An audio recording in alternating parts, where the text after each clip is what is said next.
उन्होंने पहली अटेम्प्ट में ही अपनी बिहार जुडिशियल सर्विसेज एग्जामिनेशन को क्रैक किया और साथ ही साथ बिना किसी कोचिंग का सहायता कर लेते हुए साथ साथ उन्होंने जिस समय अपनी बिहार जुडिशियल सर्विसेज की प्रिपरेशन कर रहे थे उन्होंने एलएलएम भी पास किया और साथ ही के साथ उन्होंने नेट जेआरएफ में भी 8वें रैंक से नेट जेआरएफ को भी क्वालिफाई किया और बहुत ही हम्बल, बहुत ही डाउन टू अर्थ बंदे हैं जिनको मैं कई बार एक दो बार पर्सनली जानने का भी मौका मिला, इनसे मैं मिला हूँ और ज़्यादा कुछ तो इनसे भी शेयर करेंगे। मैं बहुत ही शुक्रिया अदा करता हूँ सर का, बहुत ही थैंक्स है मेरी तरफ से कि मैं बहुत शॉर्ट इंटरवल पे सर से इनविटेशन किया सर को और रेडी हो गए कि हाँ मैं अपने शेयर्स, अपने थाट्स जो हैं वो बच्चों को शेयर करूँगा। So welcome sir and thank you so much. Hello. Am I audible to everyone? Yeah, Anish sir. Yes. Okay. हाँ sir. Good evening all of you. I am Anish Kumar. कितने लोग हैं? सारे लोग आ गए? जी बहुत सारे ऑलरेडी ज्वाइंड हैं, so और they are very eager to listen you sir. Okay. हाँ, तो मेरा नाम है अनीश कुमार। मैंने 2013 से 18 के बीच बीएलएलबी की है जामिया मिलिया इस्लामिया से और 2018 से 19 बीएचयू से एलएलएम किया और 2019 में मेरा सिलेक्शन बिहार जुडिशरी में हुआ 7वां रैंक से। और मैं आपको बता दूं कि मैंने कहीं पे कोचिंग नहीं किया है, ना प्रीलिम्स के लिए, ना मेंस के लिए, ना इंटरव्यू के लिए, और बस खुद से मेहनत की है। अच्छे टीचर्स मिले, अच्छे दोस्त मिले जिनकी वजह से सिलेक्शन हुआ है और कुछ स्मार्ट प्रिपरेशन स्ट्रेटेजी आप लोग अपनाइए। जुडिशरी की सिलेबस आप 4 से 5 महीने में पूरा खत्म कर सकते हैं, इतना कुछ है नहीं। और बिहार में मेंस की तैयारी आप अगर फिल्म्स दे के भी आए तो 3 महीने में, 2.5 से 3 महीने में निपटा सकते हैं। बहुत स्मार्टली और बहुत सिलेक्टेड आपको पढ़ाई करनी है, बहुत डीप नहीं पढ़ना है और कभी इस गलतफहमी में नहीं पढ़ना है कि आपने कोचिंग नहीं की है तो सिलेक्शन नहीं होगा। कोचिंग नहीं की है तो आपका एडवांटेज है कि आपके पास 2.5 लाख रुपए आपके सेव हैं, मतलब बिना पैसे खर्च किए आप सिलेक्शन पा सकते हैं। जिनको खर्च करना है वो जाएं, नहीं तो कोचिंग करने की कोई जरूरत है नहीं। तो मैं क्या मेंस के बारे में बताऊं? हाँ सर, चूंकि अभी जस्ट 31वीं बिहार जुडिशियल सर्विसेज की प्री हो चुकी है तो अभी जो मैक्सिमम बच्चे हमारे होंगे, जो हमारे कलीग्स होंगे, हमारे फ्रेंड्स होंगे, वो इस वीडियो को देखेंगे अभी के डेट में, तो वो जानना चाहेंगे, वो ईगर होंगे कि कैसे आपने कब स्टार्ट किया था ये मेंस की प्रिपरेशन और कैसे किया था और क्या क्या उसमें क्या सिलेबस है, कैसे ऑप्शनल पेपर आपके क्या क्या थे और कौन कौन से कंपलसरी सब्जेक्ट्स थे, इस पे थोड़ा फोकस करें सर। देखिए, मैंने बिहार जुडिशरी का प्रीलिम्स 27-28 नवंबर 2018 को हुआ था। उससे ठीक 1 महीने पहले मैंने जुडिशरी की तैयारी शुरू की। तो मेरा फोकस था कि मैं प्रीलिम्स किसी तरीके से क्रैक कर लूं। तो मैंने बिना कुछ सोचे सिर्फ मेरा फोकस था प्रीलिम्स में 170 प्लस स्कोर करना। That's it, that was my only goal for the time being. जब तक प्रीलिम्स नहीं होगा फिर तो मेंस की बात नहीं आती है। तो जिनका भी 160 से ऊपर स्कोर है, 150 से ऊपर स्कोर है, वो मेंस की तैयारी में जुट जाए, बहुत अच्छे से जुट जाए। बात रही यहाँ तक मेंस की, तो आपके पास बहुत टाइम है, अभी से भी इतना टाइम है कि आप अच्छे रैंक से सिलेक्ट हो जाएंगे, प्रोवाइडेड आप बहुत सिलेक्टिवली अच्छे से तैयारी कर लें। बहुत ज्यादा टाइम आपको देना भी नहीं है। जैसे कि मैं एलएलएम कर रहा था बीएचयू से, तो हमें क्लास, कॉलेज सब कुछ जाना होता था। डिजर्टेशन भी आखिरी सेमेस्टर में बनाना था, क्योंकि डिजर्टेशन से 5 दिन के बाद ही मेरा मेंस था बिहार जुडिशरी का। तो आप कॉलेज के साथ भी मैनेज कर सकती हैं या कर सकते हैं, जिनके साथ जो भी मजबूरियां हैं या जो भी वो कर रहे हैं। 5 या 6 घंटे, 7 घंटे अगर आप दिन में निकाल लेते हैं तो बहुत ज्यादा है। बात रही जहां तक कि कैसे, कितना क्या तैयार करना है, तो मेरे ख्याल से आई प्रिज्यूम कि सबको सिलेबस पता होगा जी। हाँ, तो मेंस में इंग्लिश और हिंदी की बात होती है जो कि कंपलसरी है, वो सबको देना ही है। तो इंग्लिश हिंदी के लिए आप बेसिक इंग्लिश हिंदी तो सबको पता है, लेकिन थोड़ा सा एज होने के लिए, क्योंकि वो क्वालिफाइंग नेचर का है, उसके स्कोर आपके मेंस के मार्कशीट में नियुक्त है। You just need to qualify that paper. तो आप व्याकरण की एक किताब खरीद लें, 6वीं 7वीं 8वीं वाली। भाई पूछा जाता है कि संज्ञा क्या है, सर्वनाम क्या है, कितने भेद हैं, तो उसके लिए आपको चिंता नहीं करनी है। आप 2 दिन पढ़ेंगे तो आप हिंदी में पास हो जाएंगे, 2-4 दिन पढ़ के अंग्रेजी में पास हो जाएंगे। तो इंग्लिश हिंदी के बारे में आपको बहुत ज्यादा चिंता नहीं करना। लेकिन हाँ, अगर आपकी बहुत ही बेकार हिंदी है तो फिर तो आपको डरना चाहिए, थोड़ा पढ़ लीजिएगा 1-2 दिन ज्यादा। नहीं तो पास तो हर कोई कर जाता है। निबंध लिखना होता है वही कि विज्ञान के चमत्कार, मेरा भारत महान, भारत का पढ़ने वाला अतीत, यही सब तो आप अच्छे से लिख लेंगे। रही बात अब लॉ की, बात करते हैं। लॉ में जो आपके पास कंपलसरी पेपर है वो है प्रोसीजरल लॉ, जिसमें कि आपको सीपीसी, सीआरपीसी, एविडेंस और एडीआर पढ़ना होता है, आर्बिट्रेशन एंड कंसिलिएशन एक्ट। तो जहां तक सीआरपीसी की बात है और ईडीआर की, दोनों 20-20 नंबर के पूछे जाते हैं, और सीपीसी से 60 नंबर का पूछा जाता है, एविडेंस से 50 नंबर का, और कुल मिलाकर 150 नंबर के होते हैं। पेज आपके होते हैं कुल मिला के मेन्स पेपर में 36 पेज, और 10 क्वेश्चन होते हैं जिसमें से आपको 6 करना होता है। तो अगर आप ये भी देख लें कि अगर किसी को लगता है कि वो कॉलेज में जिसको पन्ने भरने की आदत है कि 10 पेज लिखना है एक का या फिर 8 पेज लिखना है, तो उनको चिंता नहीं करनी है। आप एक क्वेश्चन पे आप 6 पेज डेडिकेट कर सकते हैं, 5 पेज भी कर देंगे तो कोई दिक्कत नहीं है। मैंने खुद हर क्वेश्चन पेपर में 30 पेज से ज्यादा नहीं भरा है, अच्छे नंबर पाए हैं। तो क्वांटिटी ऑफ आंसर से बहुत ज्यादा मैटर करता है क्वालिटी ऑफ आंसर। अब क्वालिटी पे ध्यान दें, पैराग्राफ का बिल्कुल कम इस्तेमाल करना है, बुलेट पॉइंट्स में आंसर करना है, डायग्राम का, चार्ट्स का जितना इस्तेमाल हो सकता है आप वो कर रहे हैं। रही बात की सीपीसी को कैसे पढ़ना है या फिर सीआरपीसी को कैसे पढ़ना है प्रोसीजरल लॉ में। सीपीसी में आप 20 से 25 टॉपिक तैयार कर लें। आप प्रीवियस ईयर का अगर पेपर देखेंगे तो आपको आइडिया लग जाएगा कि इस टॉपिक से कितने क्वेश्चन उठाए जा रहे हैं। तो कुछ बेसिक जगह है, कुछ बेसिक एरियाज है जिनको आपको अच्छे से करना है, और बहुत डीप नहीं पढ़ना है। आपको बेरेक 2-4 जगह को छोड़ के कहीं आपको किताब उठाने की जरूरत नहीं पड़ेगी, सिर्फ बेरेक पे फोकस कीजिए सीपीसी में। उससे ज्यादा आप लिख नहीं पाएंगे, उससे ज्यादा आपके पास टाइम भी नहीं होगा। तो बेरेक आप पूरा बढ़िया से पढ़िए। बेरेक के इंडेक्स का आप लोग जेरोक्स करके रखिए, सीपीसी, सीआरपीसी, एविडेंस का, उससे आप रिवाइज कीजिए। किताब बेरेक पूरी खोलने की आवश्यकता नहीं है। उसको रिवीजन के लिए आप इंडेक्स को अच्छे से इस्तेमाल कीजिए, उसी में आप हाईलाइट कीजिए, उसी में आप छोटे छोटे नोट्स, निमोनिक्स वगैरह तैयार कीजिए। बात है कि सीपीसी में कैसे क्या निपटाना है, कैसे क्या पढ़ना है। तो सेक्शन इंटरप्रिटेशन क्लॉज में जैसे बहुत सारी इंपॉर्टेंट चीजें हैं, जैसे डिग्री क्या है, what is degree, preliminary degree, final decree, वो आप अच्छे से 5-5 पॉइंट उसमें बना लीजिए, पैराग्राफ नहीं, 5-5 पॉइंट। डिग्री क्या है, प्रिलिमिनरी डिग्री क्या है, फाइनल डिग्री क्या है, डिग्री और ऑर्डर में क्या फर्क है, फिर वही 5 लाइन 5 बुलेट पॉइंट। ऑर्डर क्या है, जजमेंट क्या है, फॉरेन जजमेंट क्या है ना। तो ऐसे करके आपको तैयार करना है। बहुत डीप नहीं पढ़ना है, लेकिन हाँ हर टॉपिक पे जो भी 20-25 टॉपिक है सीपीसी में, आपके पास 10 से 15 पॉइंट्स होने चाहिए।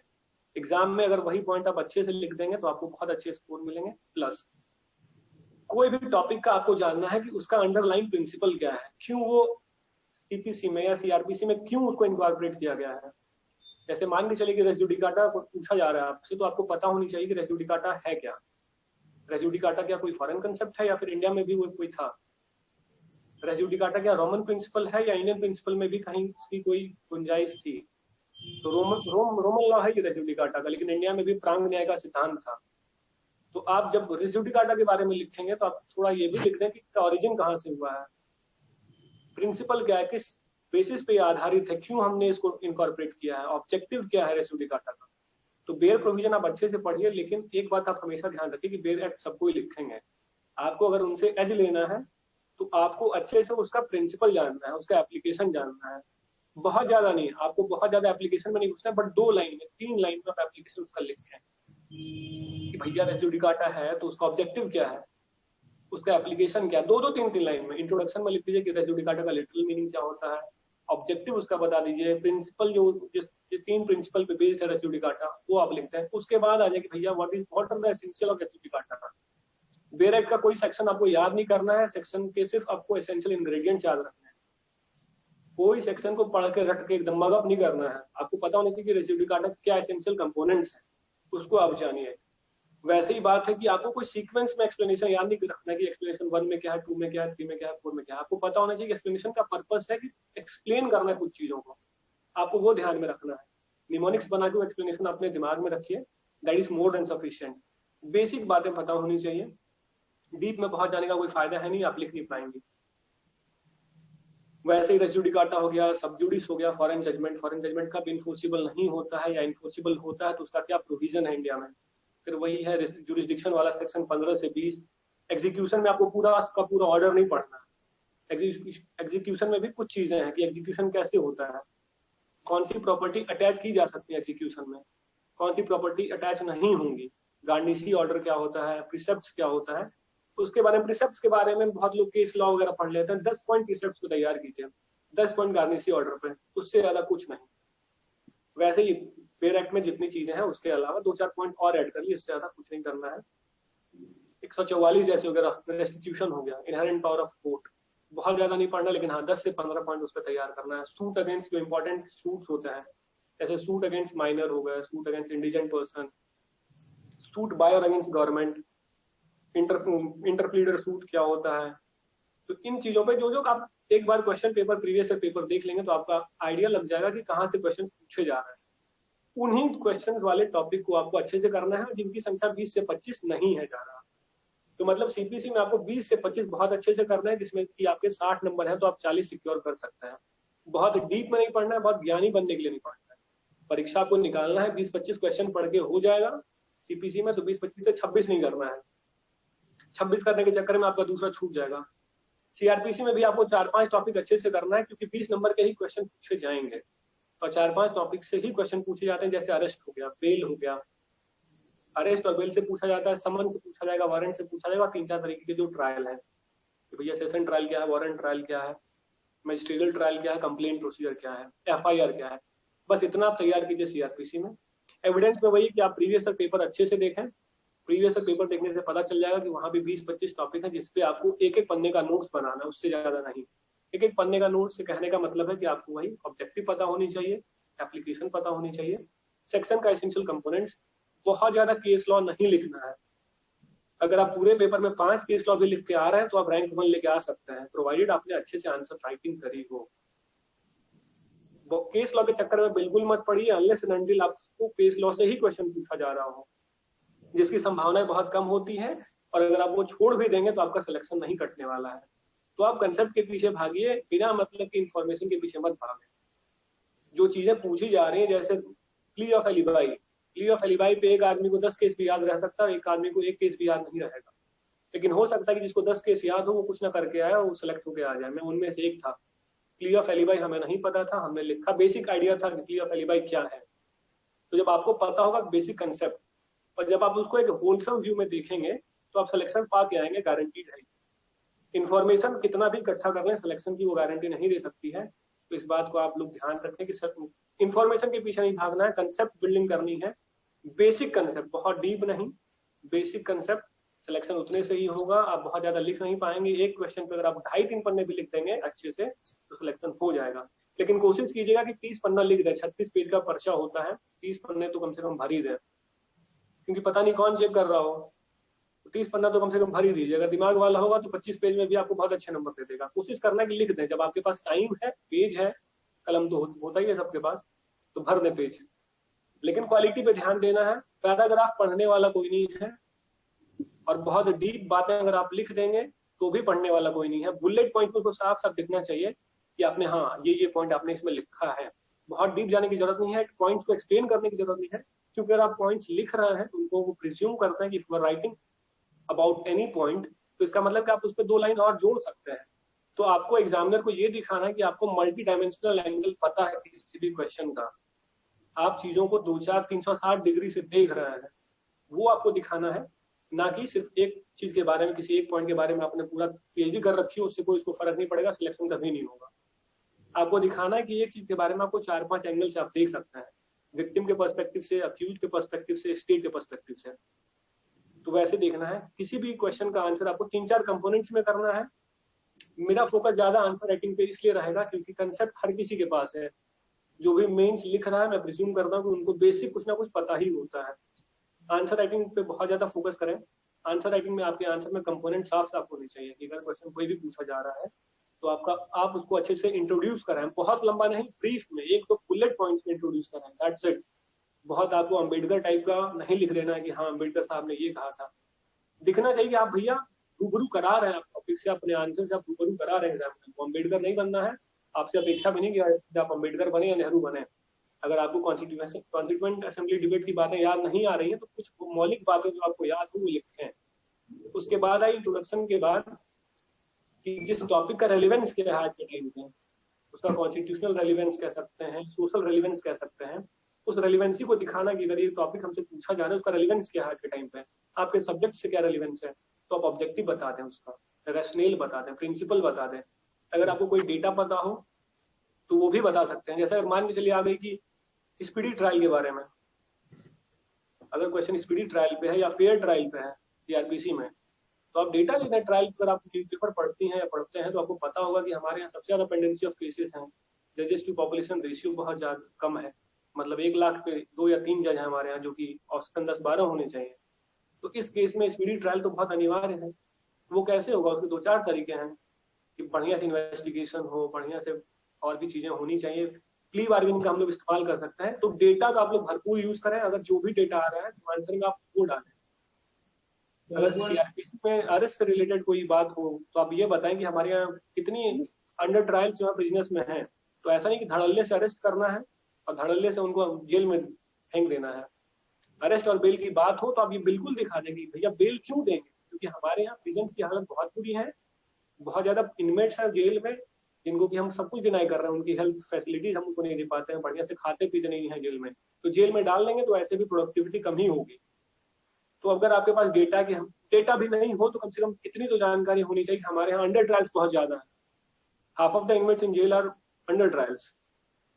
तो बेसिक जानकारी आपको पता हो। अगर आप बेल बताना चाह रहे हैं कि bail is a rule and jail is an exception, तो डेटा कुछ ना कुछ आप दे दें वहां पे, अगर हो सकता है तो डेटा के पीछे मत भागिएगा। अगर आपको डेली लाइफ में न्यूज़पेपर पढ़ने के टाइम पे, समाचार देखने के टाइम पे अगर पता चल जाता है तो उनका इस्तेमाल करें। आंसर राइटिंग में इन बातों का बिल्कुल ध्यान रखें। बहुत डीप नहीं पढ़ना है, मैं बार बार कहूंगा कि आपको मौलिक बातें याद होनी चाहिए, बेसिक बातें याद होनी चाहिए, बेसिक बातें पता होनी चाहिए, टिप्स पे होनी चाहिए। अगर आप टेम्पररी इंजेक्शन या इंटरलॉक्यूटरी ऑर्डर में 10 पन्ना पढ़ के जा रहे हैं, कोई फायदा नहीं है। टेम्पररी इंजेक्शन, इंटरलॉक्यूटरी ऑर्डर जैसे टॉपिक आपके एक पन्ने के 1/4 के हिस्से में आ जानी चाहिए, जिसको आप एक्सप्लेन कर दें एग्जामिनेशन हॉल में कि टेम्पररी इंजेक्शन और इंटरलॉक्यूटरी ऑर्डर की कैरेक्टर क्या है, उसका नेचर क्या है, कब हम टेम्पररी इंजेक्शन या इंटरलॉक्यूटरी ऑर्डर कोर्ट से मांगते हैं, उसका ऑब्जेक्ट क्या है और उसके कंडीशंस क्या है कि टेम्पररी इंजेक्शन या इंटरलॉक्यूटरी ऑर्डर अगर हम डिमांड कर रहे हैं, कोर्ट से मांग रहे हैं, उनसे प्रे कर रहे हैं, तो उसके क्या क्या एसेंशियल्स हैं। तो वो आप 1/4 में कवर कर सकते हैं। इस तरह के A4 शीट में आप 4 वैसे टॉपिक कंप्लीट कर सकते हैं आधे आधे पेज में। तो एक पेज में आप 2-3 टॉपिक, 4 टॉपिक निपटा सकते हैं, जिसमें कि आप बुलेट पॉइंट्स में लिखें। वहां पे बहुत ज्यादा वर्ब का और टेंस का इस्तेमाल नहीं करना है, आपको बेसिक बातें पता होनी चाहिए। रिवीजन में तभी आपके पास काम आएगा, क्योंकि अगर आप इतना किताब लेके रिवाइज करेंगे, इतने नोट्स लेके, तो वो होने से रहा। सीआरपीसी, सीपीसी, एविडेंस तीनों आपके 100 पेज में आ जाने चाहिए। एक मोटी कॉपी में अगर आ गई है तो आपकी तैयारी हो गई है। आपने कितना लिखा उससे इंपॉर्टेंट नहीं है, लेकिन जिस जगह से क्वेश्चन पूछे जा रहे हैं उसके बारे में अगर आपको एक एक पन्ने का भी नॉलेज है तो सिलेक्शन पाएंगे। अगर आप 5 मोटी मोटी किताबें खत्म कर ली हैं तो मैं गारंटी नहीं ले पाऊंगा कि उनका सिलेक्शन होगा, क्योंकि जिस क्षेत्र से क्वेश्चन पूछे जा रहा है उनका आपको एक एक पेज का नॉलेज तो होना ही चाहिए। उससे कम में काम नहीं चलने वाला है और बहुत ज्यादा पढ़ के सिलेक्शन होगा ये गारंटी नहीं है। लेकिन अगर आपने सिलेबस अच्छे से कर लिया है, 150 नंबर के क्वेश्चन पूछे जा रहा है, 130, 135, 140 भी अटेम्प्ट करके आ रहे हैं, तो सिलेक्शन हो जाएगा, प्रोवाइडेड आपने आंसर राइटिंग अच्छे से की हो। मैंने एक पेपर में कॉमर्शियल लॉ मेरा था, मैंने 115 का अटेम्प्ट किया, मुझे 80 प्राप्त हुए उसमें, क्योंकि मैंने 115 बहुत अच्छे से किया था। इतने अच्छे से किया था, मैं कंफर्म था कि मैं जो लिख रहा हूँ वो कोई नहीं लिख पाएगा। आंसर राइटिंग पे फोकस कीजिए, कम पढ़ाई करके भी आप अच्छा करेंगे, गारंटीड है। कम पढ़ाई करने का मतलब है कि कम समय में जो आप ज्यादा पढ़ रहे हैं, कम पढ़ाई का ये मतलब है। 5 साल वाली तैयारी जो कर रहे हैं उनसे हमारा उतना मतलब नहीं है, वो तो पढ़े ही हैं। जिनको इन 3-4 महीने में तैयारी करनी है वो आराम से सिलेक्शन पा लेंगे।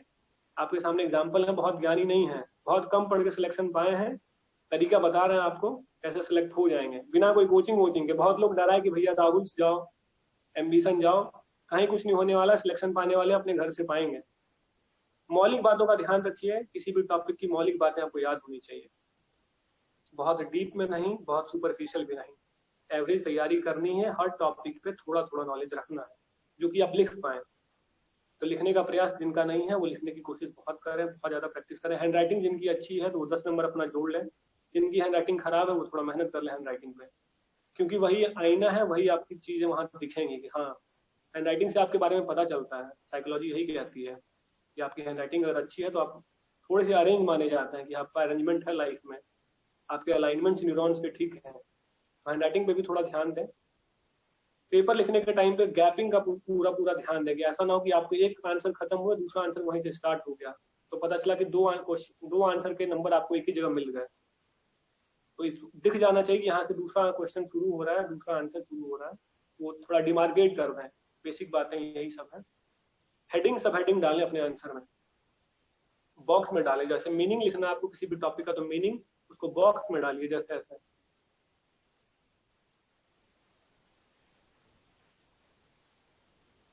इस तरीके से आप कर सकते हैं। ये मीनिंग को आप बॉक्स में डालेंगे, इसके 3-4 अगर मीनिंग है, 1 2 3 4 ऐसे कर लें आप, तो वो दिख जाएगा कि हाँ इसने मीनिंग यहाँ पे लिखा है। नीचे इंट्रोडक्शन को, ऑब्जेक्टिव को यहाँ पे फिर बॉक्स में आप डाल लें, फिर एसेंशियल कंपोनेंट्स को आप बॉक्स में डाल लें, मिसलेनियस थिंग्स को फिर आप बॉक्स में डाल लें, केस लॉज को बॉक्स में डाल लें, और केस लॉ को कैपिटल लेटर में हमेशा लिखिएगा, आपका केस लॉ छूट ना जाए कहीं। इसलिए केस लॉज को हमेशा बॉक्स में लिखना। 3-4 कलम का बिल्कुल इस्तेमाल नहीं करना। एक कलम जो आप यूज कर रहे हैं वही कलम यूज कीजिए। बॉक्स अच्छे से बनाइए, उसको दिखाइए कि हाँ मेरे क्वेश्चन के इतने कंपोनेंट्स हैं, जो कि साफ साफ दिख रहा है। तो इस तरीके से आप आसानी से 1 महीने के अंदर प्रोसीजर अपना खत्म कर सकते हैं अच्छे तरीके से, क्योंकि 20-25 टॉपिक आपको सीपीसी में निपटाने हैं। 20 से 25 टॉपिक एविडेंस में, 5 टॉपिक सीआरपीसी में, और 5 टॉपिक केडीआर में। इससे ज्यादा कुछ नहीं पढ़ना है। अगर अश्विनी जी को मैं बाद में व्हाट्सएप कर दूंगा कि कौन कौन सी वो टॉपिक्स हैं जो मैंने बनाया था, अभी तो बताना मुश्किल है क्योंकि मेरे पास है नहीं, बट मैं उनको शेयर कर दूंगा। इससे ज्यादा आपको नहीं पढ़ना है सीआरपीसी में। और ऑप्शनल जहां तक बात है, तो मेरा ऑप्शनल था constitution and admin law, tort and contract और commercial law. Constitution and admin law में है कि एडमिन लॉ की सिलेबस बहुत कम है, जिसकी तैयारी आप 1 सप्ताह से कम टाइम में कर सकते हैं, क्योंकि 7 ही टॉपिक उसके अंदर हैं एडमिन लॉ में, उससे ज्यादा नहीं है। 7 टॉपिक में से आपके पास 5 प्रश्न होंगे, जिनमें आपको 3 ही करना है। और अगर एक टॉपिक को अगर आप एक दिन भी दे रहे हो, तो 1 सप्ताह में आपकी तैयारी एडमिन लॉ की हो जाएगी। इससे ज्यादा नहीं पढ़ना है। बहुत छोटा सिलेबस है एडमिन लॉ का, तो आप कॉन्स्टिट्यूशन का बाद में तैयारी करें, सबसे पहले एडमिन निपटा लें। सिलेबस छोटा है, नंबर बराबर है, 75 नंबर कॉन्स्टी से भी, 75 नंबर एडमिन से भी। कॉन्स्टिट्यूशन आप 2 महीना में पढ़ के भी खत्म नहीं कर पाइएगा, एडमिन आप 1 सप्ताह में खत्म कर देंगे। नंबर स्कोर करना है, सबसे पहले एडमिन की तैयारी शुरू कीजिए, 75 नंबर आपके सिक्योर हो जाएंगे 10 टॉपिक पढ़कर। Rule of law, natural justice, components of natural justice, ombudsman, और उसमें जो आप प्रीवियस पेपर देख लें, आपको पता चल जाएगा क्या क्या क्वेश्चन पूछे जा रहे हैं। अश्विनी जी को मैं बता दूंगा कौन कौन सा टॉपिक एडमिन लॉ में कंप्लीट करना है। तो एडमिन लॉ की तैयारी 1 सप्ताह में, बहुत डीप नहीं पढ़ना। आईपी में सी अगर किसी के पास हो तो आईपी में सी का आप कंटेंट्स का जेरोक्स करा लें, आईपी में सी के कंटेंट्स का आप जेरोक्स करा लें, आप याद रख लें।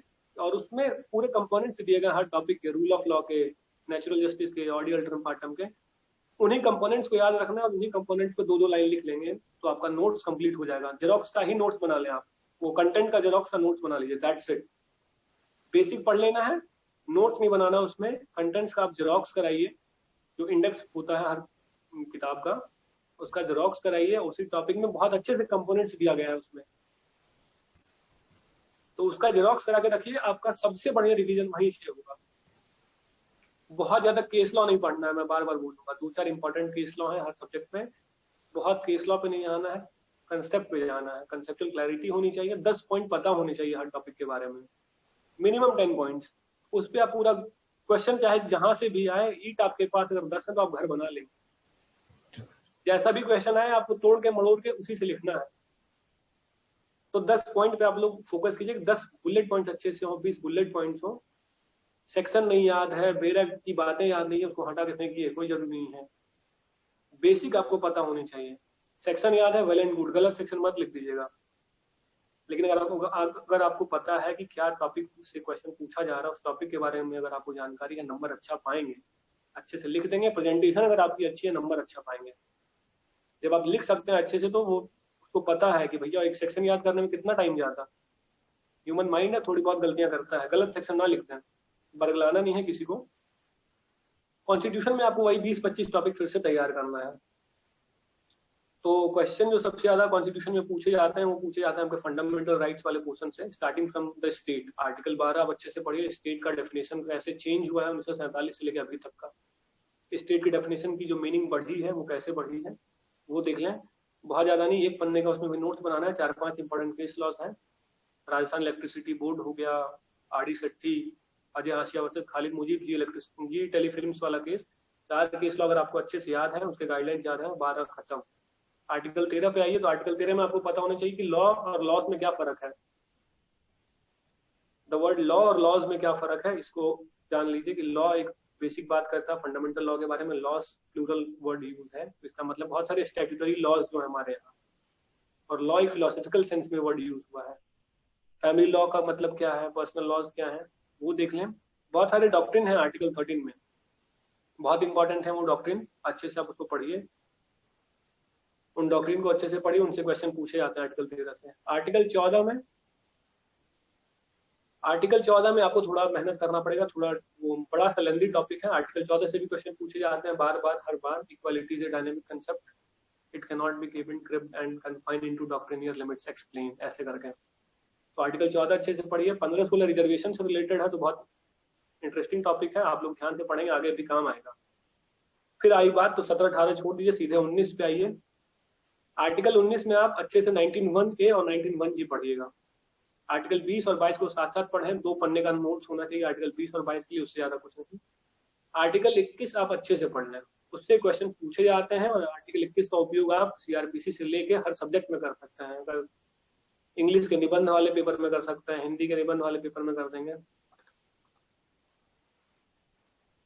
हेलो, हाँ, आर्टिकल 21 का इस्तेमाल आप हर जगह कर सकते हैं। फिर वही है कि आप फिर फंडामेंट सेक्युलरिज्म वाले में आ जाइए, आर्टिकल 25, 26, 27, 28, इसको अच्छे से कीजिए, वहां से भी क्वेश्चन पूछे जाते हैं। आर्टिकल 32 इंपॉर्टेंट दोनों तरीके से हो जाता है कि आर्टिकल 32 से क्वेश्चन कॉन्स्टिट्यूशन वाले पोर्शन में भी पूछते हैं और एडमिन वाले पोर्शन में भी। एडमिनिस्ट्रेटिव लॉ में जुडिशियल रिव्यू एक टॉपिक है, जिसमें कि कॉन्स्टिट्यूशनल लॉ में जो आर्टिकल 32 और 226 है वो जुडिशियल रिव्यू से रिलेटेड है। तो आर्टिकल 32 अगर आप अच्छे से तैयार कर लेंगे तो आपका कॉन्स्टिट्यूशन वाला पोर्शन से भी क्वेश्चन भिड़ने के चांस बढ़ जाएंगे, और एडमिन वाले पोर्शन से भी। तो यहाँ तक आप अच्छे से कीजिए। फिर 2-3 चीज और है मिसलेनियस, जैसे federalism, Indian character of federalism, Indian nature जो है फेडरलिज्म का, वो अच्छे से कीजिए। फेडरल कैरेक्टर कैसा है इंडिया का, एक्सेप्शंस क्या क्या है इंडियन फेडरलिज्म के, सेक्युलरिज्म इंडिया का क्या कंसेप्ट है, वेस्टर्न कंसेप्ट से ये कैसे अलग है। प्राइम मिनिस्टर पे आ जाइए, तो प्राइम मिनिस्टर का काउंसिल ऑफ मिनिस्टर से और प्रेसिडेंट से कैसा रिलेशनशिप होता है, who is the head. President पे भी देख लीजिए, वही प्रेसिडेंट के पावर्स बहुत इंपॉर्टेंट है, वहां से क्वेश्चन पूछे जाते हैं, जैसे पार्डनिंग पावर हो गया, और दूसरा हो गया कि ऑर्डिनेंस मेकिंग पावर। ये 2 इंपॉर्टेंट पावर है प्रेसिडेंट के। क्वेश्चन यहाँ से सीधे सीधे पूछे जाते हैं, या तो क्वेश्चन पूछ लेता है कि what is the constitutional position of president in India and what are the powers exercise by him. तो कॉन्स्टिट्यूशनल पोजीशन जब आपको पढ़ना है तो आप अच्छे से पढ़ लीजिए, वो 2-4 केस लॉज हैं उस पर इंपॉर्टेंट, वो आपको पढ़ना है बहुत अच्छे से, और वो जानना भी चाहिए। और पावर्स में ये 2 इंपॉर्टेंट पावर्स हैं, बाकी तो और भी 4-5 पावर है, लेकिन 2 इंपॉर्टेंट पावर्स है, ये है ordinance making power article 123 and pardoning power of president. और दोनों का कंपैरेटिव एनालिसिस करना है स्टेट गवर्नर से, स्टेट के जो गवर्नर है उनके पार्डनिंग पावर और प्रेसिडेंट के पार्डनिंग पावर में क्या फर्क है, और जो स्टेट का ऑर्डिनेंस मेकिंग पावर है, गवर्नर का जो ऑर्डिनेंस मेकिंग पावर है, तो इसका कंपैरेटिव एनालिसिस भी कभी कभी पूछ लेते हैं। तो जब ये आप पढ़ें ऑर्डिनेंस मेकिंग पावर और पार्डनिंग पावर, तो गवर्नर से भी आप कंपेयर कर लें। फिर आ जाए आप ब्रीच ऑफ प्रिविलेज पे, आर्टिकल 105 एंड 194 पे, यहाँ से क्वेश्चन पूछे जाते हैं, इसको आप अच्छे से कर लीजिए। पार्लियामेंट्री प्रिविलेज पे इससे क्वेश्चन पूछे जाते हैं। पावर ऑफ सुप्रीम कोर्ट जो भी है वो आप अच्छे से देखिए, सुप्रीम कोर्ट वाले पावर आप देख लीजिए, उनके जुरिस्डिक्शन कैसे हैं, appellate jurisdiction, advisory jurisdiction, original jurisdiction, वो आप अच्छे से देख लें। सुप्रीम कोर्ट से क्वेश्चन पूछे जाते हैं, और उसका कंपैरेटिव एनालिसिस हाई कोर्ट के पावर के साथ। उसके बाद सीधे आप आ जाए आर्टिकल 356 पे, 352, 360, 352, 356, 60, 3 तरह के इमरजेंसी है, उसको आप अच्छे से पढ़िए। इलेक्शन कमीशन का आप पॉइंटर्स बना सकते हैं कि इलेक्शन कमीशन का रूल क्या है, पावर क्या है, फंक्शन क्या है। अमेंडमेंट कैसे होता है कॉन्स्टिट्यूशन में, अमेंडमेंट 2-3 तरीके से होता है, 378 वाला क्या अमेंडमेंट का प्रोसीजर है वो आप अच्छे से देख लें, अमेंडमेंट से भी क्वेश्चन पूछे जाते हैं। Article 245 distribution of legislative powers, वो बहुत इंपॉर्टेंट है, वहां से डॉक्ट्रिन्स भी पूछे जाते हैं, वहां से सीधा 245, 46, 47, 48 भी पूछा जाता है, वहां पे 8-10 डॉक्ट्रिन है, वो भी आप अच्छे से देख लीजिएगा। मैं अश्विनी को फिर भेज दूंगा टॉपिक्स जो कॉन्स्टिट्यूशन से निपटाना है, लेकिन बहुत ज्यादा नहीं, लेकिन 15-20 टॉपिक है जो कॉन्स्टिट्यूशन से आपको पढ़ने हैं, बहुत आसानी से हो जाएगा कवर। 2-2 पेज के नोट्स बनाइए, उससे ज्यादा कुछ नहीं। दूसरा मेरा ऑप्शनल था taught and contract. Tort and contract में, टॉर्ट में जो सबसे पतली किताब हो मार्केट में वो उठाइए, उसको पढ़िए। बांगिया फांगिया किसी से कोई मतलब नहीं है। और जो मोटी किताब है, रतन लाल, धीरज लाल, फ्रिडमैन, क्या नाम है पता नहीं, सबसे जो पतली किताब हो मार्केट में वो उठा लीजिए। 20 टॉपिक उसमें निपटाने हैं आपको। बहुत ज्यादा केस लॉ नहीं पढ़ना है, कंसेप्ट के पीछे भागना है। पर टॉपिक में मान के चलिए टॉर्ट है भैया तो केस लॉ तो पढ़ना ही पड़ेगा, तो पर टॉपिक 5 केस लॉ, इससे ज्यादा नहीं। और केस लॉ को कहानी से समझिए कि फलाने को ये हुआ था, ढमकाने को ये हुआ था, कहानी की तरफ पढ़िए। टॉर्ट के केस को कहानी आप लिख नहीं पाएंगी, ये तय है, क्योंकि कहानी लिखने में आपका एक पन्ना चला जाएगा पर केस का। तो मोटी मोटी बातें आपको पता होनी चाहिए, ये केस इससे रिलेटेड है, नाम लिख दीजिए, एग्जामिनर को समझ में आ जाएगा कि इसको कुछ तो कुछ पता है। ज्यादा लिख सकता था इस केस पे। 4-5 केस लॉ और टॉपिक पे डैमनम सिन इंजूरिया, इंजूरिया सिन डैमनो, उन पे 2-3 4-4 केस ऐसे करके। न्यूसेंस पे 4-5 केस। न्यूसेंस कितने तरीके हैं, public nuisance, private nuisance, negligence, medical negligence क्या है। तो उसमें आपके 10 से 12 टॉपिक है टॉर्च में जो आपको अच्छे से करना है, वहीं से क्वेश्चन पूछे जाता है।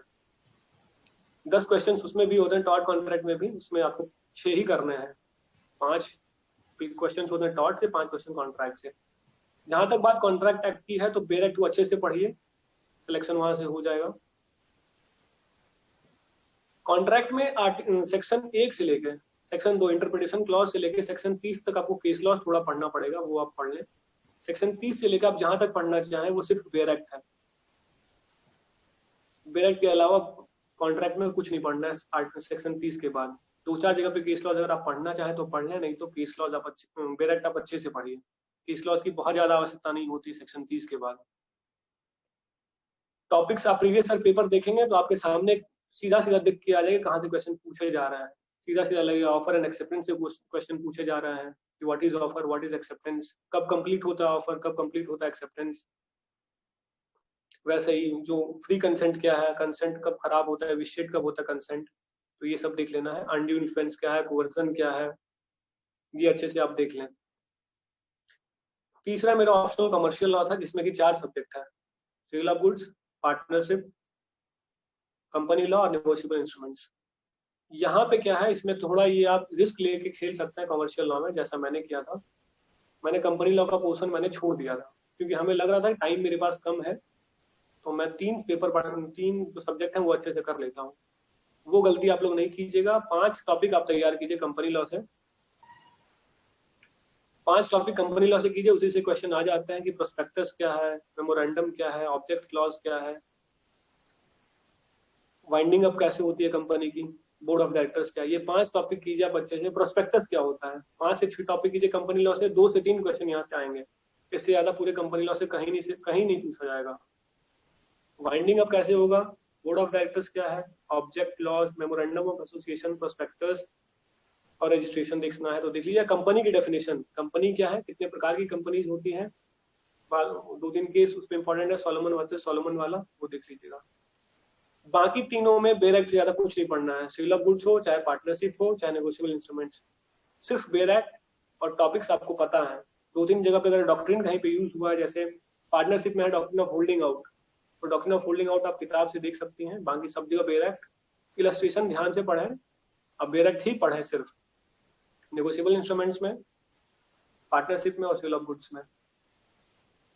जीके जीएस के लिए जहां तक बात है तो एक पतली किताब आती है ल्यूसेंट की, येलो वाली, अलग अलग सेपरेट नहीं, उसको रट जाइए। उसका साइंस वाला पोर्शन अच्छे से रट जाइए और उसका मिसलेनियस जो किताब के आखिरी में होता है वो आप रट जाइए।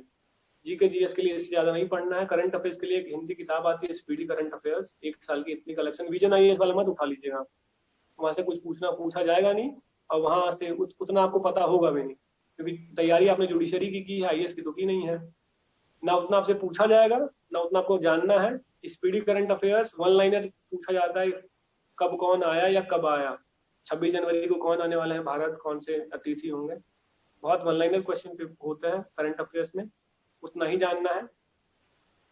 जीके जीएस में प्रीवियस ईयर पेपर रट के जाइए। जितने साल का प्रीवियस ईयर पेपर है आपके पास जीके जीएस में, उसको अच्छे से बनाइए, खूब अच्छे से बनाइए, रट जाइए। जीके जीएस के लिए उतना काफी है। अश्विनी जी और कोई क्वेश्चन? हाँ सर, जैसे अभी आपने जीके जीएस की बात की है, तो जीके का बहुत ज़्यादा वेटेज है, तो उसके लिए कितने टाइम जरूरी है और क्या कौन कौन से बुक प्राइमरीली रेफर किया जाए? क्या सिर्फ मिसलेनियस से कवर हो जाएगा या फिर? सिर्फ मिसलेनियस नहीं, Lucent is more than sufficient. Lucent आप अच्छे से कीजिए, प्रीवियस ईयर पेपर से उसको देखिए। प्रीवियस ईयर पेपर को आप रट जाइए, आधे क्वेश्चन तो प्रीवियस ईयर पेपर से ही पूछे जाता है। 30 to 40% तो श्योर है कि वो प्रीवियस ईयर पेपर से ही पूछे जाएंगे। 30 से 40% क्वेश्चन आपके प्रीवियस ईयर पेपर से पूछे जाएंगे। और ल्यूसेंट एक किताब रखना है, 2-3 किताब से बिल्कुल नहीं पढ़ना है। एक किताब आप रखिए, अपने आप पे भरोसा कीजिए, एक किताब से ही पढ़ के आप सिलेक्शन पा लेंगे। प्रीवियस ईयर पेपर अच्छे से कीजिए, करंट अफेयर्स अगर पूछ लेते हो तो स्पीडी से ज्यादा आपको नहीं पढ़ना है। और ल्यूसेंट, पीली वाली ल्यूसेंट, साइंस के लिए अलग से आती है ल्यूसेंट की, वो नहीं पढ़ता है, वो बिल्कुल छूना नहीं है, उसको रख दीजिए आप फेंक के। अगर रूम में है तो उसको बाहर कीजिए। सिर्फ ल्यूसेंट पढ़ना है, येलो वाली ल्यूसेंट, उसी में जो साइंस है। और जिसने थोड़ा बहुत भी 9वीं 10वीं 11वीं 12वीं में साइंस पढ़ा है वो अच्छे से आंसर कर लेगा। बेसिक क्वेश्चन होते हैं कि भैया शाम को आसमान लाल क्यों हो जाता है या सुबह आसमान लाल क्यों होता है।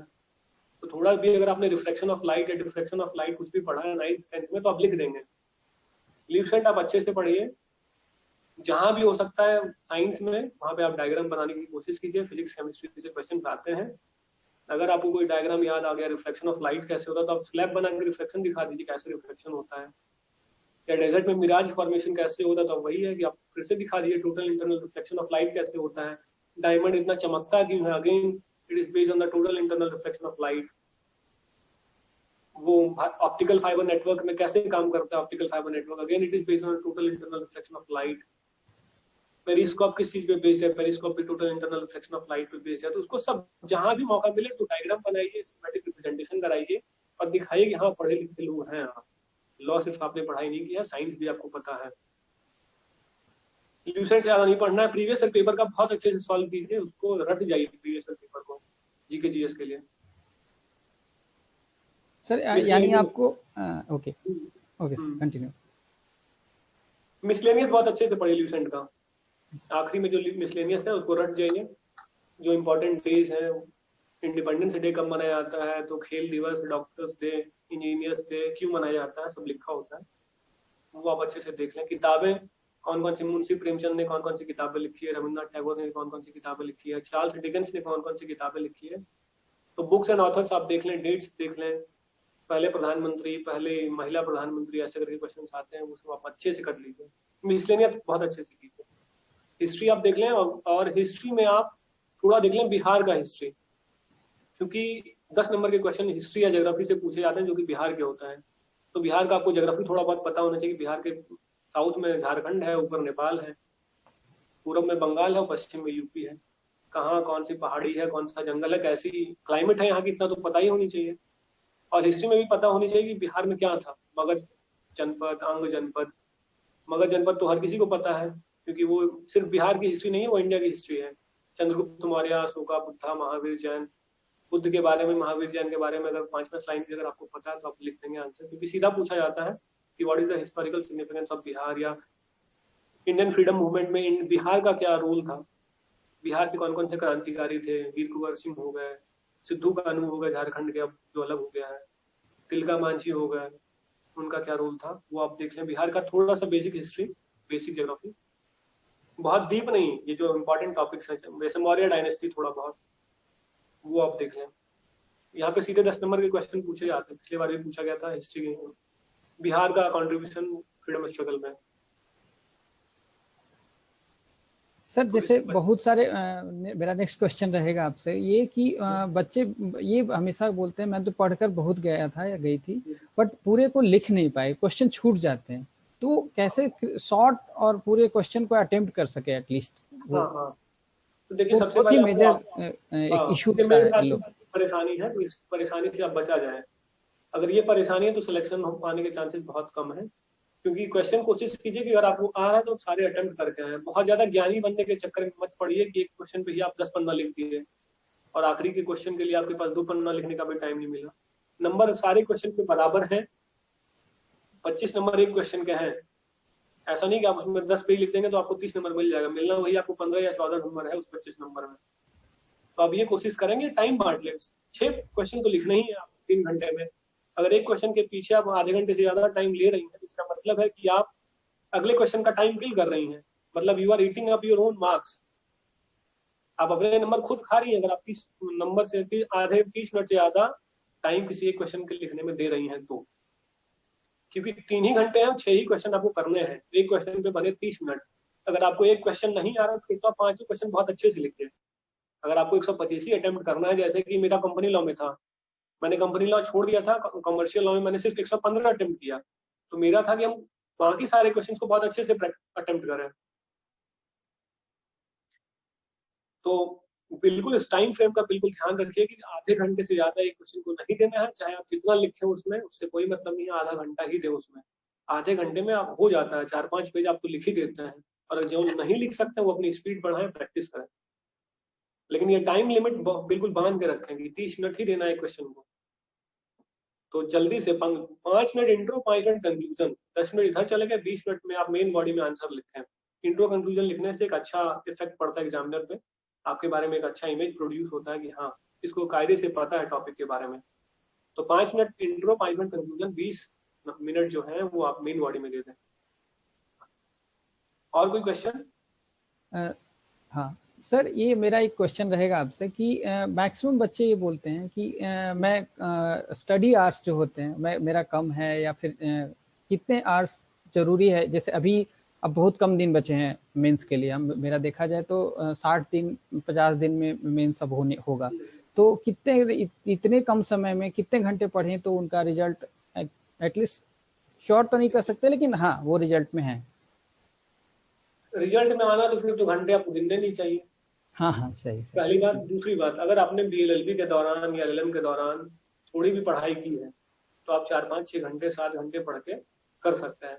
लेकिन भाई आपका फोकस ये नहीं होना चाहिए कि मैं कितने घंटे पढ़ रहा हूँ, फोकस ये होनी चाहिए कि जिस जगह से जिस टॉपिक से क्वेश्चन पूछे जा रहे हैं उसकी तैयारी है या नहीं है। घंटों में क्वांटिफाई मत कीजिए, अपनी तैयारी को देखिए कि आप सारे सिलेबस के जो टॉपिक्स हैं, उन टॉपिक्स जिनसे कि क्वेश्चन पूछे जा रहे हैं, उनमें आप 2 पन्ना लिखने के काबिल हैं या नहीं। अगर वो आप काबिल नहीं है तो फिर तो आपको घंटा बढ़ाना पड़ेगा। सही। चाहे आप 5 घंटे पढ़े, चाहे 18 घंटे पढ़ के भी अगर आप अपने सिलेबस पे कमांड नहीं बना पा रहे फिर कोई मतलब नहीं, फिर 24 कीजिए। अगर सिलेक्शन पाना है, नहीं पाने तो अगले साल का वेट कीजिए। तो आप ये देखिए कि आप कितने टॉपिक को कवर किए हैं, सफिशिएंटली कवर। आपसे एचएम सीरवई बनने की कतई अपेक्षा नहीं की जाती है। आपसे अपेक्षा की जाती है कि आप एक लॉ स्टूडेंट हैं, प्रोफेसर बनने की जिज्ञासा मत पालिए, प्रोफेसर बन नहीं पाएंगे। बनना आपको जज है, बेसिक जानकारी होनी चाहिए। कोर्ट में कुछ काम नहीं आता है, कोर्ट की जो अपनी प्रक्रिया है, तो आपसे मौलिक बातें आपको पता होनी चाहिए। एक टॉपिक के बारे में 2 पेज, तो अब देख लिया ना कि एक टॉपिक पे आपको एक सब्जेक्ट में आपको 100 पेज पढ़ना, बस 100 पेज का नोट्स बनाइए। बहुत ज्यादा मगअप कीजिएगा, बहुत ज्यादा लोड लेंगे, सिलेक्शन नहीं होगा। परीक्षा से 10 दिन पहले आपके पास 3-4 कॉपियों में नोट्स हो, इतनी में नोट्स आ जाए आपकी सारी, सिलेक्शन हो जाएगा। सर जैसे आपने मेंस का प्रिपरेशन कब से स्टार्ट किए थे सर, स्पेशली देखा जाए मेंस का? तो इस मामले में हम थोड़े से सौभाग्यशाली रहे हैं कि मेंस के प्रिपरेशन के टाइम पे थोड़ा केस हो गया था बिहार में कुछ रिजर्वेशन के मसले पे, तो हमें एक्स्ट्रा टाइम मिल गया था जी। तैयारी मैंने प्रीलिम्स देने के बाद स्टार्ट की मेंस की, और वो इस स्थिति में कि हमें ना सीपीसी ना सीआरपीसी ना एविडेंस का कुछ ज्ञान नहीं था, बिल्कुल नॉलेज नहीं था। सीपीसी सीआरपीसी एविडेंस कभी कॉलेज में नहीं पढ़े, पास होने के अलावा, मतलब 5 क्वेश्चन करके कभी पढ़े नहीं। कॉलेज में पास होना था सीपीसी सीआरपीसी एविडेंस में, क्योंकि दिमाग में था नहीं कि जज भी बनना है। तो मेरा सारा टाइम जो तैयारी का था मेंस में, उसमें आधा टाइम मैंने दे दिया सीपीसी सीआरपीसी एविडेंस को। कॉन्स्टिट्यूशन और एडमिन में मेरा एलएलएम चल रहा था बीएचयू से, तो उसमें बहुत ज्यादा हमें मेहनत करने की जरूरत नहीं थी। दूसरी बात रही कि taught and contract BHU LLM entrance के टाइम पे थोड़ा पढ़ लिए थे, और बहुत आसान सब्जेक्ट है टॉट, तो बहुत ही आसान है, आप 10 दिन में तैयार कर सकते हैं टॉट। अगर थोड़ा भी आपका दिमाग साधारण से औसत भी है तो भी, बहुत ब्रिलियंट होने की आवश्यकता नहीं है टॉट के लिए। टैक्स लॉ नहीं पढ़ रहे हैं आप, टॉट पढ़ रहे हैं, छोटी छोटी कहानियां पढ़नी है आपको, सारा केस कहानियों पे बेस्ड है, 2-4 कहानी आप ज्यादा पढ़ लेंगे तो बेहतर रहेगा। सर मेरा लास्ट क्वेश्चन रहेगा आपसे कि ये आपका जो एलएलएम चल रहा था सेम साइमल्टेनियसली, तो एलएलएम आपका किसी भी तरीके से पीटी और मेंस में कहीं भी हेल्प किया, या फिर कैसा रहा? एलएलएम के साथ साथ तैयारी आपकी कैसी रही? पढ़ने का हर जगह फायदा है जी। LLM का फायदा ये हुआ कि इंटरव्यू में सबसे ज्यादा जो नंबर हमें प्राप्त हुए बिहार में वो LLM की ही देन है, क्योंकि LLM में जब हम डिजर्टेशन लिख रहे थे मेंस से 10 दिन पहले, तो डिजर्टेशन पे जो हमने मेहनत की थी वो इंटरव्यू में काम आ गई, और इंटरव्यू में हमें सबसे ज्यादा मार्क्स मिले हैं, 100 में 85 हमें मिले हैं। तो LLM का फायदा तो हमें बहुत ज्यादा मिला है, और प्लस LLM का फायदा ये भी है कि आपको जॉब मिलने के बाद इंक्रीमेंट मिलते हैं 3। तो बिल्कुल डरना नहीं है, उसको हथियार के तौर पर यूज करना है। जो आप LLM में पढ़ रहे हैं उसका इस्तेमाल कीजिए अपने मेंस में, क्योंकि मैं आंसर राइटिंग मैंने नहीं किया, क्योंकि हमें पता था कि जो आंसर राइटिंग करना है तो सेमेस्टर के पेपर्स में करेंगे। जो मैं सेमेस्टर के पेपर्स लिख रहा था BHU में, सेमेस्टर 1 सेमेस्टर 2, उसी को मैं बिल्कुल एग्जाम वाले माहौल में लिख रहा था कि 3 घंटे में हमें 30 पन्ने भरने हैं। तो मेरे मेन से 10 दिन पहले मेरा सेमेस्टर खत्म हुआ, तो मेंस के सेमेस्टर के पेपर के टाइम पे ही आंसर राइटिंग कर रहे थे कि यहीं पे सारा दिखा देना है, नेट प्रैक्टिस यहीं पे करनी है। तो जो LLM कर रहे हैं और मेंस लिखना है जिनको, उनके लिए तो बहुत अच्छा मौका है कि आप खूब अच्छे से आंसर राइटिंग करें अपने सेमेस्टर्स में, जितना दम लगाना है लगा दें। और जो आपके सब्जेक्ट्स हैं वैसा अगर आपने ऑप्शनल चुन लिया है तो बहुत अच्छी बात है, लेकिन जो इंटरनेशनल लॉ में LLM कर रहे हैं उनको तो कोई फायदा नहीं मिलेगा मेंस में। लेकिन कॉन्स्टी, एडमिन, टॉर्ट, कॉन्ट्रैक्ट या कॉन्स्टिट्यूशनल लॉ या फैमिली लॉ में जो LLM कर रहे हैं उनको तो मेंस में सीधा सीधा फायदा मिलेगा। तो कोई डिसएडवांटेज पोजीशन पे आप नहीं है, आपको बहुत फायदा मिलेगा। इंटरव्यू में आपसे सीधे सीधे पूछा जाएगा कि भैया आपने LLM की है तो आपका डिसर्टेशन टॉपिक क्या था। अगर आपने डिसर्टेशन पे भी थोड़ी मेहनत की है तो इंटरव्यू में आप सबसे अच्छे नंबर लेके आएंगे, अगर अच्छे से बता पाए तो। So can I ask one question? Yeah, thank you so much sir, and I think ये अभी तक का सबसे एग्जॉस्टिव वीडियो रहेगा। YouTube पे अगर हम लोग का जाएगा तो आपने बहुत कुछ, मैं अगर कुछ सोच कर भी रखा था तो आपने पहले ही सारे कुछ टॉपिक्स को, सारे कुछ क्वेश्चन को मेरे को ऑलरेडी सब आंसर कर दिए।